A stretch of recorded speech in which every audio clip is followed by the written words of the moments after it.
دو صحابہ حضرت عباد بن بشر اور دوسرے صحابی، ان کو حضور نے رات کے وقت پہرے پر کھڑا کیا، جاؤ جا کر فلاں پہاڑ پر نہ پہرا دو۔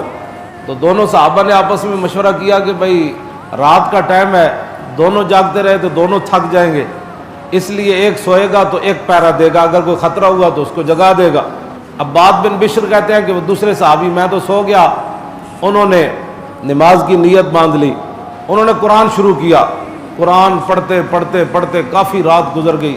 کافر آئے، انہوں نے چھپ کر اس صحابی کو تیر مارا، وہ صحابی نے تیر ایسے نکال کر قرآن پھر شروع کر دیا، پھر انہوں نے دوسرا تیر مارا، پھر وہ صحابی نے نکال کر ایسے کر دیا، اس نے پھر تیسرا جب تیر مارا تو صحابی کہتے ہیں میری بس ہو گئی، تو میں نے جلدی جلدی رکعت مکمل کر کے سلام پھیر کر عباد بن بشر کہتے ہیں مجھے جگایا، تو کہتے ہیں عباد بن بشر کہتے ہیں میں نے دیکھا وہ خون سے لت پت ہے اور قریب المر گئے، تو میں نے کہا آپ کو کیا ہوا؟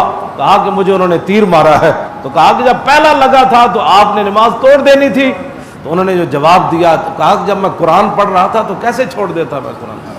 تو جو قرآن پڑھتے ہوئے جانیں دے دیتے تھے، اس لیے تو رومی سفیر نے اپنے بندے بھیجے صحابہ کے لشکر میں، کہا کہ یار دیکھو یہ کیا کرتے ہیں دن رات، ہمارے لاکھوں کے لشکر ہو تو ان کا ہزاروں آدمی بھگا دیتے ہیں۔ وہ جب آیا تو ایک رات صرف صحابہ کے اندر رہا، تو اس نے کہا وہ کیا کرتے ہیں؟ اس نے کہا وہ ساری رات اللہ کے سامنے کھڑے ہو کر قرآن پڑھتے ہیں۔ انہوں نے کہا جب دن ہوتا ہے تو پھر کیا کرتے ہیں؟ کہتے ہیں جب گھوڑے پر سوار ہوتے ہیں تو ان سے بڑا شاہ سوار ہی کوئی نہیں۔